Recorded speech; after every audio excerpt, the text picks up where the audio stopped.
You ever met someone and immediately thought, oh wow, this is either my soulmate or a very expensive lesson? And then 6 months later, you're sitting on your bathroom floor having a fully emotional conversation with a houseplant because somehow the houseplant is giving better advice than the relationship ever did.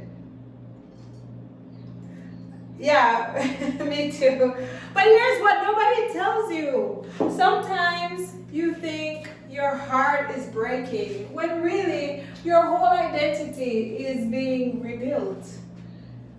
Big difference. Huge difference. Nobody gives you a warning. Nobody says, congratulations, you have met someone who is about to completely rearrange your personality. Hell no. They didn't give you flowers. Well, they gave you flowers, they gave you chocolates and romantic songs. They do not give you a hard hat.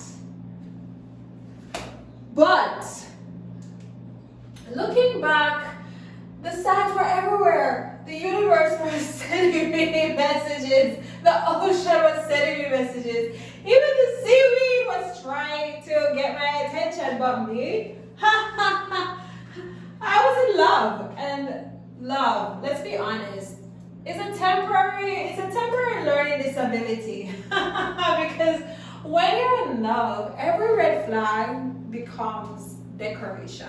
You're like, look, a parade. No, Kelida.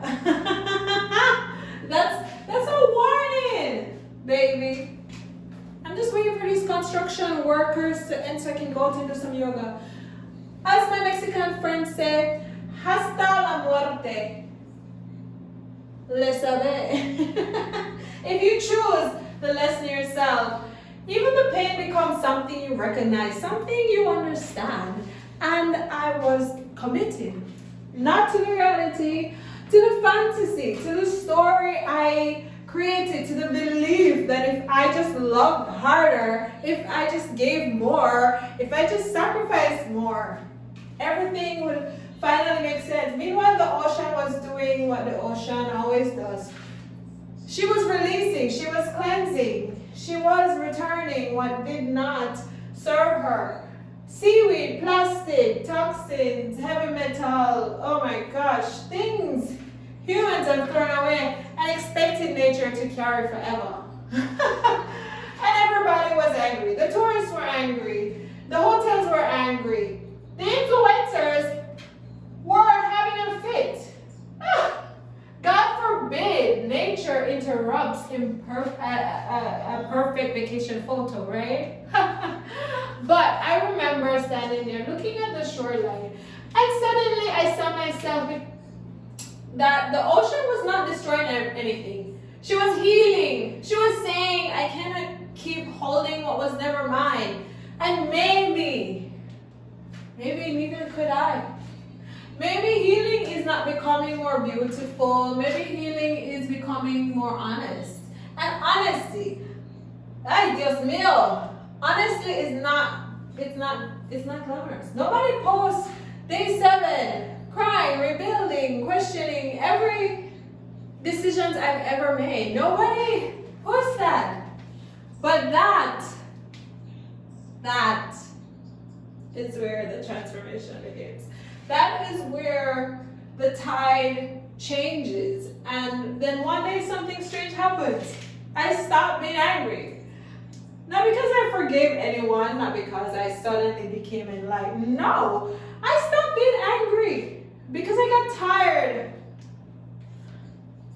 Have you ever been so exhausted you accidentally fell asleep? Maybe that was me. Maybe that was you. But who knows? Maybe it's a cat down the street. Yeah, so tired that you gave up, right? I prepared all the speech. I was ready. I had evidence. I had timelines. I had visual PowerPoint. I was ready to present my case. And then suddenly, I didn't need to. You know, it's kind of like writing the script of my own show. It's like, what am I doing? Why am I doing the show again? Oh, rehearsals. Oh my God. Not because the pain was real, but because the betrayal didn't matter.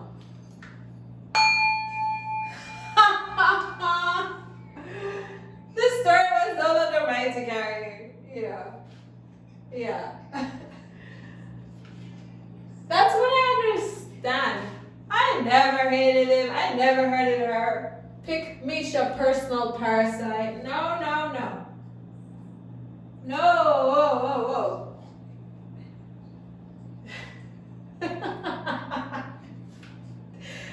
Oh my God.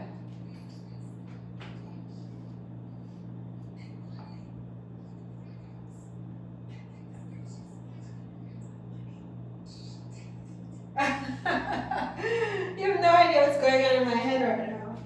I don't think I want to share it. Do you want to? It did not hate her. I never hated him. Or what happened? I hated the lessons because if the lesson was real, then the heartbreak wasn't a punishment. It was an invitation. An invitation to rise, to transform, to choose. Am I going to keep drowning, or am I going to finally learn how to swim? And somewhere between the wave, the tears, the laughter, the humiliation, the growth, the glow up, the laughter, the tears, the beautiful, ridiculous circus of being human, I heard her. Not with my ears, but with my soul. The ocean. Yamaya. She whispered, Meja, you were never drowning. You were returning to yourself. You were never losing yourself. You were becoming. You were not losing yourself to the ocean. You were becoming the ocean. Huh.